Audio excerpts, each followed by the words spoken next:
ಆರೋಗ್ಯ ಮತ್ತು ಆಧ್ಯಾತ್ಮ ಅಂದಾಗ ಸಾಮಾನ್ಯವಾಗಿ ಕಾಯಿಲೆಗಳ ಬಗ್ಗೆ ನಾವು ಯೋಚನೆ ಮಾಡ್ತಾ ಹೋಗ್ತೀವಿ. ಬಂಧುಗಳೇ, ಇವತ್ತು ಏನಾಗಿದೆ, ಬರೀ ಕಾಯಿಲೆಗಳು ಅಂತಂದರೆ ನಮ್ಮ ದೇಹದ ಅಂಗಾಂಗಗಳ ರಚನೆ ಅಥವಾ ಅಂಗಾಂಗಗಳಲ್ಲಿರುವಂತಹ ನ್ಯೂನ್ಯತೆಗಳೇ ಕಾಯಿಲೆ ಅಂತ ಅನ್ಕೋತಾ ಇದ್ದಂತಹ ಕಾಲ ಒಂದಿತ್ತು. ಆದರೆ ವರ್ಲ್ಡ್ ಹೆಲ್ತ್ ಆರ್ಗನೈಸೇಷನ್ ಕೂಡ ಹೇಳ್ತಾ ಇದೆ, ಆರೋಗ್ಯ ಅಂತಂದರೆ ಬರೀ ದೈಹಿಕ ಅಂಗಾಂಗಗಳನ್ನು ಸರಿ ಮಾಡೋದು, ಅದರ ಕಾರ್ಯಕ್ಷಮತೆಯನ್ನು ಸರಿ ಮಾಡೋದು ಅಷ್ಟೇ ಅಲ್ಲ, ಅದಕ್ಕೂ ಮೀರಿದ್ದು ಒಂದಿದೆ. ಯಾವಾಗ ಮನುಷ್ಯ ಈ ಕಾಂಪಿಟೇಟಿವ್ ವರ್ಲ್ಡಲ್ಲಿ ಹೆಜ್ಜೆ ಇಟ್ಟ, ಪ್ರತಿಯೊಂದಕ್ಕೂ ಕೂಡ ಕಾಂಪಿಟೇಷನ್. ಶಾಲೆಯಲ್ಲಿ ಓದುವಾಗ ಅವನಿಗಿಂತ ನಾನು ಹೆಚ್ಚು, ನನಗಿಂತ ಅವಳು ಹೆಚ್ಚು. ಕೆಲಸಕ್ಕೆ ಸೇರುವಾಗ ನನಗಿಂತ ಅವನಿಗೆ ಜಾಸ್ತಿ ಸ್ಯಾಲ್ರಿ, ನನಗೆ ಕಡಿಮೆ ಸ್ಯಾಲ್ರಿ. ಮದುವೆ ಆಗುವಾಗ ನನಗಿಂತ ಒಳ್ಳೆ ಹೆಂಡತಿ ಸಿಕ್ಕಿದ್ಲು, ನನಗೆ ಸಿಕ್ಕಲಿಲ್ಲ. ಮಕ್ಕಳಾದಾಗ ಅವ್ನಿಗೆ ಬರೀ ಹೆಣ್ಮಕ್ಳು, ನನಗೆ ಬರೀ ಗಂಡು ಮಕ್ಕಳು. ಪ್ರತಿ ಒಂದು ಫೀಲ್ಡಲ್ಲೂ ಕೂಡ ಕಾಂಪಿಟೇಷನ್ ಕಾಂಪಿಟೇಷನ್ ಕಾಂಪಿಟೇಷನ್. ಈ ವೇಗದ ಯುಗದಲ್ಲಿ ನಾವೇನು ಮಾಡ್ತಾಯಿದ್ದೀವಿ, ನಮ್ಮ ಭಾವನೆಗಳನ್ನು ನಾವು ಮರಿತಾ ಹೋಗ್ತಾ ಇದ್ದೀವಿ. ಯಾವಾಗ ನಮ್ಮ ಭಾವನೆಗಳನ್ನು ನಾವು ಶೂನ್ಯ ಮಾಡ್ಕೋತಾ ಇದ್ದೀವಿ, ಭಾವನೆಗಳು ಅಂದರೆ ಫೀಲಿಂಗ್ಸ್. ಯಾವಾಗ ಹೇಳ್ತಾ ಇರ್ತೀನಿ, ಈಗ ನಿಮ್ಮ ಒಂದು ಕೈ ತೊಗೊಂಡು ಇನ್ನು ಕೈನ ಹೀಗೆ ಟಚ್ ಮಾಡಿದಾಗ ಅದು ಬರೀ ನಮ್ಮ ಕೈನ ಸ್ಪರ್ಶ ಆಗುತ್ತೆ ಅಷ್ಟೇ. ಅದೇ ಎರಡು ಕೈಗಳನ್ನು ನಿಧಾನಕ್ಕೆ ಸವರದಾಗ ಏನಾಗುತ್ತೆ, ಒಂದು ರೀತಿಯ ಫೀಲಿಂಗ್ ಕ್ರಿಯೇಟ್ ಆಗುತ್ತೆ. ನೋಡಿ, ಎರಡರಲ್ಲೂ ಕೂಡ ಎರಡು ಕೈಗಳನ್ನು ಜೋಡಿಸ್ತಿರ್ತೀವಿ, ಆದರೆ ಬರೀ ಟಚ್ ಮಾಡಿದಾಗ ಆಗುವಂತಹ ಒಂದು ಅನುಭವನೇ ಬೇರೆ, ಅದನ್ನು ಕೈ ಸವರಿದಾಗ ಆಗುವಂತಹ ಫೀಲಿಂಗೇ ಬೇರೆ. ಜೀವನ ಅನ್ನೋದು ಆ ರೀತಿಯ ಭಾವನೆ. ಯಾವುದೇ ವ್ಯಕ್ತಿ ಇರ್ಬೋದು, ನಾವಾಗಲಿ ನೀವಾಗಲಿ ನಮ್ಮ ಸುತ್ತಲಿರುವಂತಹ ಜನಗಳಾಗಲಿ, ಬರೀ ಊಟ ತಿಂಡಿ ಕಾಫಿ ಕೊಟ್ಬಿಟ್ರೆ ಅವನು ಆರೋಗ್ಯವಾಗಿದ್ದಾನೆ ಅಂತ ಅನ್ಕೋಬೇಡಿ. ಅದು ಅಲ್ಲವೇ ಅಲ್ಲ. ಇವಾಗ ಉದಾಹರಣೆಗೆ ಯಾವುದೋ ಒಬ್ಬ ಋಷಿ ಇರ್ತಾನೆ, ಅವನು ತಪಸ್ಸು ಮಾಡ್ತಾ ಇರ್ತಾನೆ. ಅವನಿಗೆ ಅವನ ಮನೋದಾಢ್ಯತೆ ಎಷ್ಟು ಚೆನ್ನಾಗಿರುತ್ತೆ ಅಂತಂದರೆ, ಅವನು ನಿಟ್ಟು ಉಪವಾಸ ಮಾಡಿ ಇಡೀ ದಿನ ಅವನು ಗಾಳಿಯನ್ನೇ ಸೇವನೆ ಮಾಡಿಕೊಂಡು ತಪಸ್ಸು ಮಾಡ್ತಾ ಕೂತಿರ್ತಾನೆ. ನೀವು ಅವನ ಹತ್ರ ಹೋಗ್ಬಿಟ್ಟು ಸೈಂಟಿಫಿಕ್ಕಾಗಿ ನೀವೊಬ್ಬರು ಡಾಕ್ಟ್ರ್ ಆಗಿರ್ತೀರ, ನೀನು ಬೆಳಗಿಂದ ಏನೂ ತಿಂದಿಲ್ಲ, ನೀನು ಬಾಡಿ ಡಿಹೈಡ್ರೇಟ್ ಆಗಿಬಿಡುತ್ತೆ, ನಾನು ಇಂಜೆಕ್ಷನ್ ಕೊಡ್ತೀನಿ, ಔಷಧಿ ಕೊಡ್ತೀನಿ ಅಂತಂದರೆ ಅವನು ಹೊಡೆದಾಡು ಆಚೆ ಇಟ್ಬಿಡ್ತಾನೆ ನಮ್ಮನ್ನು. ಬೇಕಿಲ್ಲ, ಯಾಕಂದರೆ ಅವನ ಮನೋಧೈರ್ಯ ಸೈಂಟಿಫಿಕ್ಕಾಗಿ ವೈಜ್ಞಾನಿಕವಾಗಿ ನೀವು ಕರೆಕ್ಟು. ಬೆಳಗಿಂದ ಸಂಜೆವರೆಗೂ ಅವನ ಆಹಾರವನ್ನು ತೊಗೊಳ್ಳದೇ ಇದ್ದಾಗ ಅವನ ದೇಹ ಕೃಷಿ ಆಗುತ್ತೆ, ಡಿಹೈಡ್ರೇಟ್ ಆಗುತ್ತೆ ಅಥವಾ ಸಾಯ್ತಾನೆ, ಏನೋ ಒಂದು, ಅದು ಏನೋ ವೈಜ್ಞಾನಿಕವಾಗಿ ಲೌಕಿಕವಾಗಿ. ಆದರೆ ಪಾರಮಾರ್ಥಿಕವಾಗಿ ಯೋಚನೆ ಮಾಡಿದಾಗ ಅದು ಸುಳ್ಳು. ಹೇಗೆ ಗೊತ್ತಾ, ಅವನ ಮನಸ್ಸು ಎಷ್ಟು ದೃಢವಾಗಿರುತ್ತೆ ಅಂತಂದರೆ ಒಂದು ಮನೋಬಲ ಅಂತಿರುತ್ತೆ. ಆ ಮೆಂಟಲ್ ಕಾನ್ಫಿಡೆನ್ಸ್ಗೆ ನಿಮ್ಮೊಂದು ಹೇಳೋಕ್ಕೆ ಇಷ್ಟಪಡ್ತೀನಿ. ಒಂದು ಮರದ ಕೊಂಬೆಯ ಮೇಲೆ ಒಂದು ಪಕ್ಷಿ ಕೂತಿರುತ್ತೆ. ಆ ಪಕ್ಷಿ ಗಾಳಿ ಆಡಿದಾಗ ಆ ರೆಂಬೆ ಅದು ಹೊಯ್ದಾಡ್ತಿರುತ್ತೆ. ಅಪ್ಪಿತಪ್ಪಿಯ ಮರ ಬಿದ್ದೋದ್ರೂ ಕೂಡ ಆ ಪಕ್ಷಿ ಯೋಚನೆ ಮಾಡಲ್ಲ. ಕಾರಣ ಯಾಕೆ ಗೊತ್ತಾ, ಆ ಪಕ್ಷಿಗೆ ತನ್ನ ರೆಕ್ಕೆಯ ಮೇಲೆ ಅಷ್ಟು ಕಾನ್ಫಿಡೆನ್ಸ್ ಇರುತ್ತೆ. ಮರದ ಕೊಂಬೆ ಜರುಗಿದರೂ ಕೂಡ, ಜೋರಾಗಿ ಗಾಳಿ ಬಂದು ಸಿಡಿಲೊಡೆದು ಮರ ಕೆಳಗೆ ನೆರಕ್ಕೆ ಒರಗಿದರೂ ಕೂಡ ತನ್ನ ರೆಕ್ಕೆಯ ಬಲದಿಂದ ಹಾರಿ ಮತ್ತೊಂದು ಕೊಂಬೆಯ ಮೇಲೆ ಮತ್ತೊಂದು ಮರದ ಮೇಲೆ ಹೋಗುವಷ್ಟು ಶಕ್ತಿ ಆ ರೆಕ್ಕೆಗಿದೆ ಅಂತ ಗೊತ್ತಿದೆ ಅದಕ್ಕೆ. ನಾವು ಜೀವನದಲ್ಲಿ ಅದೇ ಥರ ಫಾಲೋ ಮಾಡಬೇಕು ಬಂಧುಗಳೇ. ನಮಗೆ ನಿಂತಿರುವಂತಹ ಸಹಾಯ ಮಾಡ್ತಿರುವಂತಹ ವ್ಯಕ್ತಿಗಳು ಯಾರೇ ಇರ್ಬೋದು, ಸಪೋಸ್ ಕೈ ಕೊಟ್ಟರು, ದೂರ ಆದರು, ನಮ್ಮ ಒಂದು ಜೀವನ ಕ್ರಮದಿಂದ ನಮಗೆ ವಂಚಿತನಾಗಿ ಮಾಡಿದ್ರೂ ಕೂಡ ನಮ್ಮ ಆತ್ಮಬಲ ಎಷ್ಟು ಸ್ಟ್ರಾಂಗ್ ಆಗಿರಬೇಕು ಅಂತಂದರೆ, ಆ ಪಕ್ಷಿ ಹೇಗೆ ತನ್ನ ರೆಕ್ಕೆಯ ಮೇಲೆ ಒಂದು ದೃಢ ನಂಬಿಕೆ ಇಟ್ಕೊಂಡು ನಾನು ಇಲ್ಲಿಂದ ಹಾರಬಲ್ಲೆ ಬೇರೆ ಕಡೆ ಅಂತ ಇರುತ್ತೋ, ಅಷ್ಟು ದೃಢ ನಂಬಿಕೆ ನಮಗಿದ್ದಾಗ ಯಾವ ಕಾಯಿಲೆಯೂ ಬರೋದಿಲ್ಲ, ಏನೂ ಆಗೋದಿಲ್ಲ. ಹಾಗಾದ್ರೆ ಅದನ್ನು ಸಾಧನೆ ಮಾಡೋದು ಹೇಗೆ? ಅದಕ್ಕೆ ಬೇಕು ದೃಢವಾದ ಭಾವನೆ. ಜೀವನ ಅಂದರೆ ಏನು, ನಾವು ಹೇಗಿರಬೇಕು, ನಮ್ಮ ಬಾಳನ್ನು ಬೆಳಗಿಸುವ ಗುಟ್ಟೆನೇ ನಮ್ಮ ನಿಜವಾದ ಭಾವನೆಗಳು. ನಮ್ಮ ಮನಸ್ಸಿನಲ್ಲಿ ಕೆಲವರು ಹೊರನೋಟಕ್ಕೆ ನಾವು ಏನೇ ಇರ್ಬೋದು, ಒಳಗಡೆ ಭಾವನೆಗಳು. ಫಾರ್ ಎಕ್ಸಾಂಪಲ್, ಒಬ್ಬ ಇರ್ತಾನೆ, ಅವನಿಗೆ ಸಿಕ್ಕಾಪಟ್ಟೆ ಭಯ, ಆ ಕತ್ಲೆಯಲ್ಲಿ ಹೋಗೋಕ್ಕಾಗಲ್ಲ, ಅಲ್ಲಿ ಹೋಗಲ್ಲ, ಇಲ್ಲ ಬಿಟ್ಟು ಹೊರಗಡೆ ಮಾತ್ರ ಒಳ್ಳೆ ಪೌರುಷವಾಗಿ ಹೊಚ್ಕೋತು ಹುಳಿ ಥರ ಆಡ್ತಿರ್ತಾನೆ, ನಾ ಹಾಗಿರ್ತೀನಿ ಹೀಗಿರ್ತೀನಿ ಅಂತ. ಅದು ಒಳೊಳಗೆ ಭಯ ಇರುತ್ತೆ. ಆ ಒಳಗಡೆ ಭಯ ಇರುತ್ತಲ್ಲ, ಅದೇ ಭಾವನೆ. ಅವನು ಮಾಡುವಂತಹ ಎಲ್ಲ ಕೆಲಸ ಕಾರ್ಯಗಳಲ್ಲೂ ಕೂಡ ಅದು ನಮಗೆ ಪ್ರತಿಫಲನ ಕಾಣಿಸ್ತಾ ಇರುತ್ತೆ. ನಿಮ್ಮದು ಉದಾಹರಣೆ ಹೇಳ್ತೀರಿ.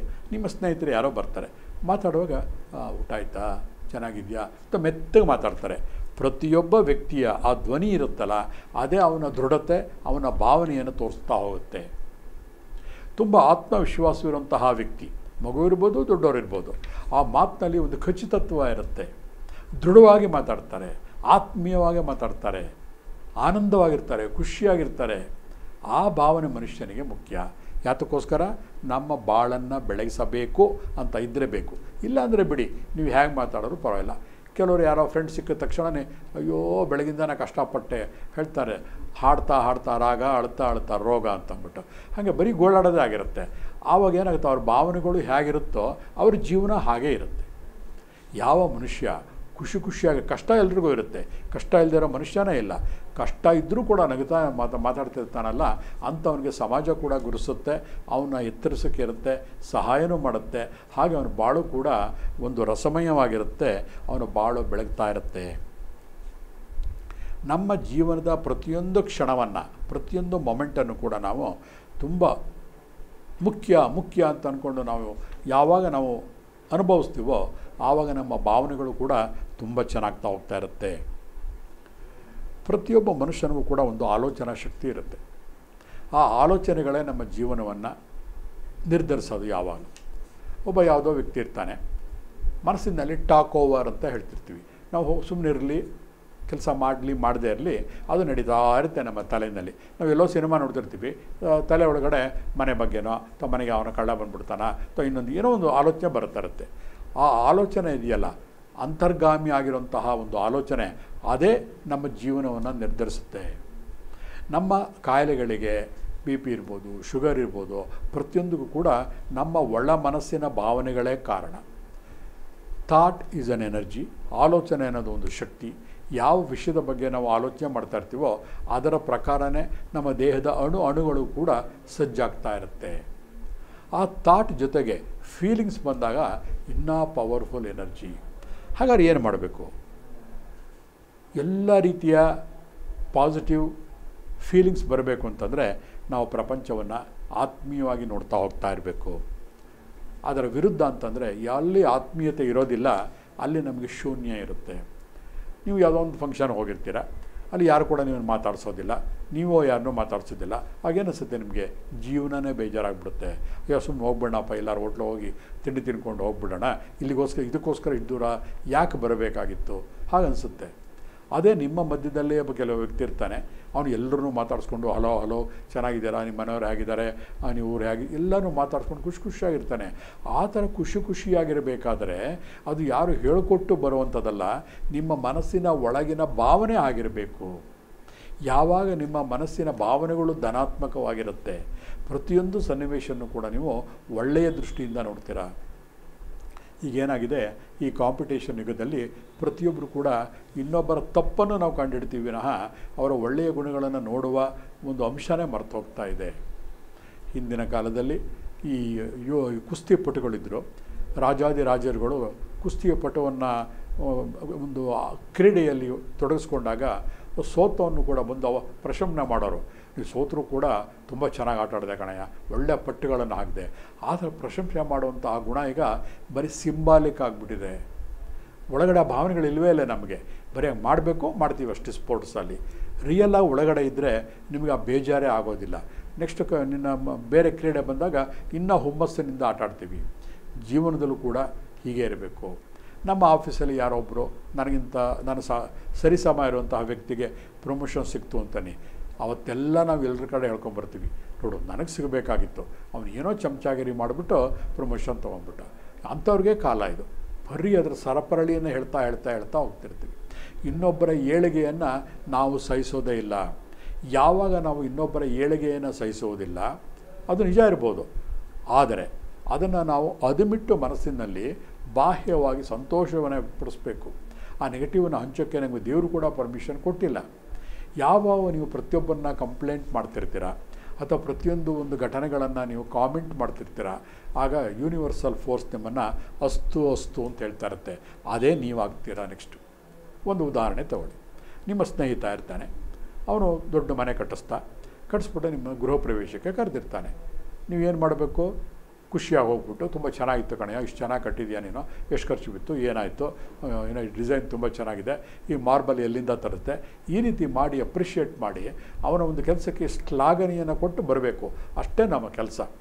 ಆದರೆ ನಾವೇನು ಮಾಡ್ತೀವಿ, ಊಟ ಮಾಡೋರ್ಗೂ ಸುಮ್ಮನಿದ್ದು ಪಕ್ಕದಲ್ಲಿ ಇನ್ನೊಬ್ಬ ಯಾವನೋ ಫ್ರೆಂಡ್ ಸಿಕ್ಕಿದ್ರೆ ಇಷ್ಟು ಕಟ್ಟಬೇಕಾದ್ರೆ ಎಷ್ಟು ಹೊಡೆದಿರ್ಬೋದು, ನಂಗೆ ಗೊತ್ತಿತ್ತು, ನಂಗೆ ಮೊದಲಿಂದನೇ ಏನೋ ಮಾಡ್ತಾಯಿದ್ದಾನೆ ದುಡ್ಡು, ಇವೆಲ್ಲ ನಮಗೆ ಬೇಕಾ?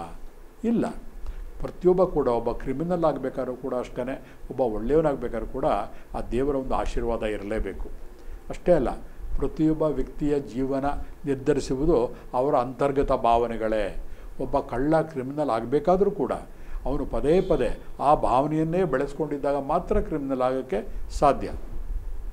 ಎಲ್ಲರಿಗೂ ಆ ಶಕ್ತಿ ಬರೋದಿಲ್ಲ. ಒಬ್ಬ ಕ್ರಿಮಿನಲ್ ಆಗಬೇಕಾದ್ರೂ ಕೂಡ ಅದಕ್ಕೂ ಸಾಕಷ್ಟು ಧೈರ್ಯ, ಶೌರ್ಯ ಎಲ್ಲವೂ ಕೂಡ ಬೇಕು. ಹಾಗಾಗಿ ನಾವು ನಮ್ಮ ಜೀವನ ಸುಖಮಯವಾಗಿರಬೇಕು ಅಂದರೆ ನಮ್ಮ ಫೀಲಿಂಗ್ಸು ಚೆನ್ನಾಗಿರಬೇಕು, ಕಾಟಾಚಾರಕ್ಕೆ ಇರಬಾರ್ದು. ನಿಮಗೆ ಗೊತ್ತಿದೆ, ಎಷ್ಟೋ ಸತಿ ಮನೆಗೆ ಯಾರೋ ಬಂದಿರ್ತಾರೆ ಊರಿಂದ, ಒಂದು ಚಿಕ್ಕಮ್ಮನೋ ಚಿಕ್ಕಪ್ಪನೋ, ಅವರೇನು ಮಾಡ್ತಾರೆ, ಒಂದು 8 ದಿವಸ ಆದಮೇಲೆ ಇಷ್ಟು ದಿವಸ ಆಗೋಯ್ತು, ನಾನು ಬರ್ತೀನಿ, ನಾಳೆ ಹೊರಟ್ಬಿಡ್ತೀನಿ ಊರಿಗೆ ಅಂತ ಹೇಳ್ತಾರೆ. ನಾವೇನು ಮಾಡಬೇಕು? ಇಲ್ಲ, ತುಂಬ ಆತ್ಮೀಯತೆ ಇತ್ತು ಅಂತಂದರೆ, ಇಲ್ಲ ಇನ್ನೊಂದು 4 ದಿವಸ ಇದ್ದು ಹೋಗಿ ಆಮೇಲೆ ಹೋದ್ರಾಯ್ತು, ನಾನೇ ಕರ್ಕೊಂಡೋಗಿ ಬಿಡ್ತೀನಿ ಅಂತ ಹೇಳಬೇಕು. ಆದರೆ ಈ ಪ್ರಾಪಂಚಿಕ ಜಂಜಾಟದಲ್ಲಿ ನಮ್ಮ ಮಾತುಕತೆ, ಭಾವನೆಗಳು ಹೇಗಿರುತ್ತೆ ಅಂದರೆ, ಬಾಯಲ್ಲಿ ಮಾತ್ರ ಇದ್ರಾಗ್ತಿತ್ತು ಇನ್ನೊಂದು 2 ದಿವಸ ಅಂತ ಹೇಳ್ಬಿಟ್ಟು ಟಿಕೆಟ್ ಬುಕ್ ಮಾಡಲಾ ಅದನ್ನು ಕೇಳು, ಅಂದರೆ ಸದ್ಯ ಹೋದರೆ ಸಾಕು ಅಂತ ನಮ್ಮ ಮನಸ್ಸಲ್ಲಿ ಇರುತ್ತೆ. ಆವಾಗ ಏನಾಗುತ್ತೆ, ಅವ್ರಿಗೂ ಕೂಡ ಬಾಯಿ ಬಿಟ್ಟು ಹೇಳಿದೋದ್ರೂ ಕೂಡ ನಮ್ಮ ಭಾವನೆಗಳು ಪ್ರತಿಯೊಬ್ಬರಿಗೆ ಅರ್ಥವಾಗುತ್ತೆ. ಬಂಧುಗಳೇ, ಭಾವನೆಗಳಿಗೆ ಮಾತಿಲ್ಲ, ಪದಗಳಿಲ್ಲ, ಆದರೆ ನಮ್ಮ ಒಂದು ಚರ್ಯೆಯಿಂದ, ನಮ್ಮ ನಡವಳಿಕೆಗಳಿಂದ, ನಮ್ಮ ಬಾಡಿ ಲ್ಯಾಂಗ್ವೇಜ್ ಅಂತ ಹೇಳ್ತೀವಿ, ಅದು ಆಂಗಿಕ ಒಂದು ಅಭಿನಯದಿಂದನೇ ಕೆಲವೊಂದು ವಿಷಯಗಳು ಇನ್ನೊಬ್ಬರಿಗೂ ಗೊತ್ತಾಗ್ತಾ ಇರುತ್ತೆ. ಎಷ್ಟೋ ಸತಿ ನಾವು ಬೇರೆಯವ್ರನ್ನ ನೋಡಿ ನಗಲೇಬೇಕಾಗಿಲ್ಲ, ಅಥವಾ ದ್ವೇಷನೇ ಮಾಡಿಕೊಂಡು ಹಣೆ ಗಂಟಿಕ್ಬೇಕಾಗಿಲ್ಲ. ನಿರ್ಲಿಪ್ತ ಭಾವನೆಯಿಂದ ಶೂನ್ಯದಲ್ಲಿದ್ದರೂ ಕೂಡ ಅದಕ್ಕೂ ಕೂಡ ಒಂದು ಅರ್ಥ ಇರುತ್ತೆ. ಫ್ರೆಂಡೇ ಇರಲಿ, ಚೆನ್ನಾಗಿದ್ದೇನೆ, ಅಂತಂದ್ರೆ ಇಷ್ಟು ಖುಷಿಯಾಗುತ್ತೆ. ಆಮೇಲೆ ಸುಮ್ಮನೆ ನೀರಸ್ವ ನಿಂತ್ಕೊಂಡ್ರೆ ಅವ್ನಿಗೇನೋ ನನಗೆ ಕಂಡ್ರೆ ಇಷ್ಟ ಇಲ್ಲ ಅಂದ್ಬಿಟ್ಟು ಅವ್ನು ದೂರ ಹೊರಟೋಗ್ಬಿಡ್ತಾನೆ. ಹಾಗಾಗಿ ನಮ್ಮ ಒಳಗಿನ ಭಾವನೆಗಳಿಗೆ ನಾವು ಒತ್ತು ಕೊಡಬೇಕು. ಯಾವಾಗ ಒಳಗಿನ ಭಾವನೆಯಲ್ಲಿ ಅದಕ್ಕೆ ಎನರ್ಜಿ ಕೊಟ್ಟು ಅದನ್ನು ಉಬ್ಬಿಸಿದಾಗ ಏನಾಗುತ್ತೆ, ಇಡೀ ಬ್ರಹ್ಮಾಂಡವನ್ನೇ ನೀವು ಅಟ್ರ್ಯಾಕ್ಟ್ ಮಾಡ್ತೀರಾ, ಒಂದು ದೊಡ್ಡ ಮ್ಯಾಗ್ನೆಟ್ ಆಗಿಬಿಡ್ತೀರ ನೀವು. ಎಷ್ಟೋ ಸತಿ ನಮ್ಮ ಜೀವನನ ನಾವು ಬೇಜಾರು, ದುಃಖ ಅಂತ ಹೇಳೋದು ಯಾಕೆ ಗೊತ್ತಾ? ನಾವು ಪ್ರತಿ ಕ್ಷಣದಲ್ಲೂ ಕೂಡ ಇನ್ನೊಬ್ಬರಿಗೆ ನಾವು ಕಲ್ಪನೆಗಳು ಮಾಡ್ಕೊತಾ ಹೋಗ್ತಿರ್ತೀವಿ. ನಾನು ಹೇಳಿದೆ ಆವಾಗಲೇ, ಒಬ್ಬ ಋಷಿ ತಪಸ್ಸು ಮಾಡ್ತಾ ಇರ್ತಾನೆ, ಯಾರು ಏನು ಹೇಳಿದ್ರು ಕೂಡ ತನ್ನ ನಿಲುವಲ್ಲಿ ಅಚಲವಾಗಿರ್ತಾನೆ. ಕಾರಣ ಅವನಿಗೆ ಆ ಬ್ರಹ್ಮನಿಷ್ಠೆ ಆಗಿರುತ್ತೆ, ಒಂದು ಅಚಲವಾಗಿನ ಈ ಒಂದು ಗುರಿ ಇದೆ, ಹೀಗೆ ಮಾಡಬೇಕು ಅಂತಂದ್ಬಿಟ್ಟು. ಆದರೆ ಬೇರೆಯವ್ರಿಗೆ ಆ ಗುರಿ ಇಲ್ಲದೇ ಇದ್ದಾಗ ಅಂತ ಜೀವನದಲ್ಲಿ ಈ ಭಾವನೆಗಳೇ ಬರೋದಿಲ್ಲ. ಇವತ್ತಿಂದೇ ಊಟ ಮಾಡಿದೆ, ಬರೀ ನಮ್ಮ ಬಗ್ಗೆನೇ ನಾವು 95% ನಾನು ಲಾಭ ಮಾಡಬೇಕು, ನನ್ನ ಆರೋಗ್ಯ ನೋಡ್ಕೋಬೇಕು, ನಮ್ಮನೆ ಚೆನ್ನಾಗಿರಬೇಕು, ನಂದು ನಂದು ನಂದು ನಂದು ಅಂತ ಯಾರು ಯೋಚನೆ ಮಾಡ್ತಾರೋ ಅವ್ರಿಗೆ ಕೊನೆಗೆ ಉಳಿಯೋದೇನಪ್ಪ ಅಂತಂದರೆ ಬರೀ ಕಷ್ಟಗಳ ಸುರಿಮಳೆ, ಸಂತೋಷ ಅನ್ನೋದೇ ಇಲ್ಲ. ನಿಜವಾಗ್ಲೂ ಒಬ್ಬ ವ್ಯಕ್ತಿ ಸಂಘಜೀವಿ ಅಂತ ನಿಮಗೆಲ್ಲ ಗೊತ್ತಿದೆ. ಸಂಘಜೀವಿ ಅದು 100ಕ್ಕೆ 100ರಷ್ಟು ನಿಜ. ಅಷ್ಟೇ ಅಲ್ಲ, ಬರೀ ಸಂಘಜೀವಿ ಅಲ್ಲ, ಅವನು ಸಂಪರ್ಕ ಜೀವಿ. ಯಾವಾಗ 10 ಜನ ಸುತ್ತಲೂ ಇರ್ತಾರೋ ಮನುಷ್ಯನ ಮನಸ್ಸು ಪ್ರಫುಲ್ಲವಾಗಿರುತ್ತೆ, ಖುಷಿಯಾಗಿರುತ್ತೆ.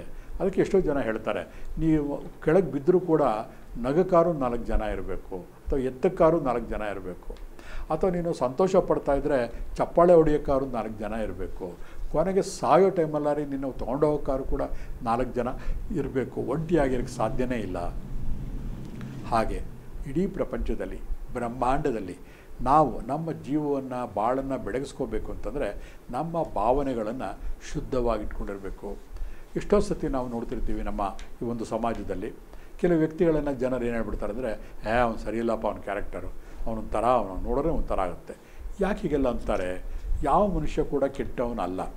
ಆದರೆ ನಾವು ಪ್ರತಿಕ್ರಿಯೆ ಏನು ತೋರಿಸ್ತಾ ಇರ್ತೀವಲ್ಲ ಬೇರೆಯವ್ರಿಗೆ, ಅದು ಅವ್ರಿಗೆ ಬೇರೆಯೇ ರೀತಿಯ ಒಂದು ಅರ್ಥವನ್ನು ಕೊಡ್ತಾ ಹೋಗ್ತಾ ಇರುತ್ತೆ. ಯಾವಾಗ ನಾವು ಬೇರೆಯವ್ರನ್ನ ಆತ್ಮೀಯವಾಗಿ ಮಾತಾಡಿಸೋದಿಲ್ಲ, ಒಂದು ಯಾವುದೋ ಒಂದು ಮೆಡಿಕಲ್ ಶಾಪ್ಗೆ ಹೋಗ್ತೀರಾ, ನಾವು ಕಳ್ಕೊಳ್ಳೋದೇನಿದೆ, ನಮಗೆ ಯಾರ ಹತ್ರ ಮಾತಾಡೋಕ್ಕೆ ಇಷ್ಟ ಇಲ್ಲ, ಅದು ನಮ್ಮ ಸ್ವಭಾವ ಇರ್ಬೋದು. ಆದರೆ ನಿಮ್ಗೆ ಅದೇ ರಿಫ್ಲೆಕ್ಟ್ ಆಗ್ತಾ ಹೋಗುತ್ತೆ. ನಿಮ್ಮ ಒಳಗಿನ ಭಾವನೆ ಏನು, ನಂಗೆ ಯಾರ ಹತ್ರ ಮಾತಾಡ್ಸೋಕ್ಕೆ ಇಷ್ಟ ಇಲ್ಲ, ದುಡ್ಡು ಕೊಡ್ತೀನಿ, ಅವ್ನು ಮಾತ್ರ ಕೊಡ್ತಾನೆ, ಮನೆಗೆ ತಂದಿಡ್ತೀನಿ, ಆಯಿತು ಫೈನ್, ಇವಾಗ ನಿಮಗೆ ಫುಲ್ ಫ್ರೀ, ನೀವು ಏನು ಬೇಕಾದ್ರೂ ಮಾಡಬಹುದು. ಆದರೆ ಆ ಒಂದು ಯೂನಿವರ್ಸಲ್ ಫೋರ್ಸ್ ಅಂತ ಇದೆಯಲ್ಲ, ಅದೇನು ಮಾಡ್ತಿರುತ್ತೆ ಗೊತ್ತಾ? ನೀನು ಏನು ಹೊರಗಡೆ ಕೊಡ್ತಾ ಇದೆಯಾ ಅದನ್ನು ಅಬ್ಸರ್ವ್ ಮಾಡ್ತಾ ಇರುತ್ತೆ. ಈ ಆರ್ಟಿಫಿಷಿಯಲ್ ಇಂಟೆಲಿಜೆನ್ಸ್ ಅಂತ ಹೇಳ್ತೀವಲ್ಲ, ಅದೇನೆ. ಆ ಆರ್ಟಿಫಿಷಿಯಲ್ ಇಂಟೆಲಿಜೆನ್ಸ್ ಏನು ಮಾಡುತ್ತೆ, ಕೃತಕ ಬುದ್ಧಿ ಮತ್ತೆ ಏನು ಮಾಡುತ್ತೆ ಅಂದರೆ, ಈ ವ್ಯಕ್ತಿ ಸಮಾಜಕ್ಕೆ ಏನು ಕೊಡ್ತಾ ಇದ್ದಾನೆ, ದುಃಖವನ್ನು ಹಂಚ್ತಾ ಇದ್ದಾನೆ, ಸುಖವನ್ನು ಹಂಚ್ತಾ ಇದ್ದಾನೆ, ಬರೀ ಕಾಟಾಚಾರಕ್ಕೆ ಮುಖಸ್ಥಿತಿಯನ್ನು ಮಾಡ್ತಾ ಇದ್ದಾನೆ, ಅಥವಾ ಭಾವನಾತ್ಮಕವಾಗಿ ಎಲ್ಲರ ಜೊತೆ ಎಮೋಷನಲ್ ಆಗಿ ಮಾತಾಡ್ತಾ ಇದ್ದಾನೆ, ಅದನ್ನು ಅಬ್ಸರ್ವ್ ಮಾಡ್ತಾ ಇರುತ್ತೆ ಬಂಧುಗಳೇ. ಅದನ್ನು ನೋಡಿ ಅದನ್ನೇ ನಿಮಗೆ ಒಂದು ಕನ್ನಡಿಯ ಥರ ಪ್ರತಿಫಲನವನ್ನು ಕೊಡುತ್ತೆ. ಯಾವಾಗ ನೀವು ನನಗೆ ಯಾರೂ ಇಷ್ಟ ಇಲ್ಲ, ನಮ್ಮ ಪಾಡಿಗೆ ನಾನು ಒಬ್ಬನೇ ಇರ್ತೀನಿ. ಸಾಮಾನ್ಯವಾಗಿ ನೋಡಿ ಅಕ್ಕಪಕ್ಕದಲ್ಲಿ ಒಂದು ಕೆಲಸಕ್ಕೆ ಸೇರಿದಂತಹ ಒಬ್ಬ ಹುಡುಗ ಅಥವಾ ಹುಡುಗಿ ಅವನು ರಿಟೈರ್ಡ್ ಆಗೋವರೆಗೂ ಈ ಸ್ವಭಾವ ಇರುತ್ತೆ ಕೆಲವರಲ್ಲಿ. ನನಗೆ ಯಾರೂ ಬೇಡ, ನನ್ನ ದುಡ್ಡು, ನನ್ನ ಮನೆ, ನನ್ನ ಅಷ್ಟೇ, ಹೀಗೆ ಇದ್ಬಿಡ್ತಾರೆ. ರಿಟೈರ್ಡ್ ಆದಮೇಲೆ ಅವ್ರ ಕಷ್ಟ ನೋಡೋಕ್ಕಾಗೋದಿಲ್ಲ. ಯಾಕಂದರೆ ಅಲ್ಲಿವರೆಗೆ ಅವ್ರ ಭಾವನೆ ಏನಾಗಿರುತ್ತೆ, ನಾನು ಒಬ್ಬನೇ ಇರಬೇಕು, ಮಾಡಬೇಕು, ಯೂನಿವರ್ಸಲ್ ಅದಕ್ಕೆ ಅಸ್ತು ಅಂದ್ಬಿಟ್ಟಿರುತ್ತೆ. ಸೊ ಮುಗಿದೋಯ್ತು, ಅಲ್ಲಿಗೆ ಕ್ಲೋಸ್. ಆದರೆ ರಿಟೈರ್ಡ್ ಆದಮೇಲೆ ಮಕ್ಕಳು ಮದುವೆ ಮಾಡಬೇಕಾದಾಗ ಆವಾಗ ಹುಡ್ಕೊಂಡು ಹೋಗ್ತಾರೆ ಎಲ್ಲರ ಮನೆಗೂ, ನನಗೆ ಅವ್ರ ಸಂಬಂಧ ಇದೆಯಾ, ಇವ್ರ ಸಂಬಂಧ ಇದೆಯಾ ಅಂತ. ಆದರೆ ಕಾಲ ಮೀರಿ ಹೋಗಿರುತ್ತೆ. ಹಾಗಾಗಿ ಭಾವನೆಗಳಿಗೆ ನಾವು ಯಾವಾಗ ಬೆಲೆ ಕೊಡ್ತೀವೋ, ಮತ್ತೊಬ್ಬರ ಭಾವನೆಗಳಿಗೂ ಕೂಡ ಪ್ರೀತಿಯ ಒಂದು ಲೇಪನವನ್ನು ಕೊಡ್ತೀವೋ, ಆವಾಗ ಮಾತ್ರ ಜೀವನ ಸುಖಮಯವಾಗಿರುತ್ತೆ. ಯಾವ ವ್ಯಕ್ತಿ ಖುಷಿಯಾಗಿರಬೇಕು ಅಂತ ಇಷ್ಟಪಡ್ತಾನೆ, ಮೊದಲು ಸಂತೋಷವನ್ನು ಹಂಚೋದನ್ನು ಕಲಿಬೇಕು. ಸಂತೋಷವನ್ನು ಹಂಚುವ ವ್ಯಕ್ತಿ ಮಾತ್ರ ಸಂತೋಷವನ್ನು ಪಡೆಯಲಿಕ್ಕೆ ಅರ್ಹ ಆಗ್ತಾ ಹೋಗ್ತಿರ್ತಾನೆ. ಹಾಗಾಗಿ ಇವತ್ತಿಂದನೇ start feeling good around each and every situation. ಅಂದರೆ ನಿಮ್ಮ ಸುತ್ತಮುತ್ತಲಿರುವಂತಹ ಪ್ರತಿಯೊಂದು ಸನ್ನಿವೇಶಗಳಲ್ಲೂ ಕೂಡ ಪ್ರತಿಯೊಂದರಲ್ಲೂ ಒಳ್ಳೆಯದನ್ನೇ ನೋಡ್ತಾ ಬನ್ನಿ. ಆತ್ಮೀಯತೆಯನ್ನು ಬೆಳೆಸ್ಕೊಳ್ಳಿ, ಆತ್ಮೀಯತೆಯನ್ನು ಹಂಚಿ. ಎಷ್ಟು ಆತ್ಮೀಯತೆಯನ್ನು ನೀವು ಹಂಚ್ತಾ ಹೋಗ್ತಿರೋ ಅಷ್ಟಷ್ಟು ಆತ್ಮೀಯತೆ ಇನ್ನೂ 100 ಪಟ್ಟು 100 ಮಡಿಯಾಗಿ ನಿಮಗೆ ಬರೋದರಲ್ಲಿ ಯಾವ ಸಂಶಯವೂ ಕೂಡ ಇಲ್ಲ. ಈ ಒಂದು ಜೀವನದ ಸೂಕ್ಷ್ಮವನ್ನು ಅರಿತವರು ನಿಜವಾಗಲೂ ಸದಾ ಸುಖಿಗಳಾಗಿರ್ತಾರೆ ಅಂತ ಹೇಳಿ ಇವತ್ತಿನ ಕಾರ್ಯಕ್ರಮವನ್ನು ಮುಗಿಸ್ತಾ ಇದ್ದೀನಿ.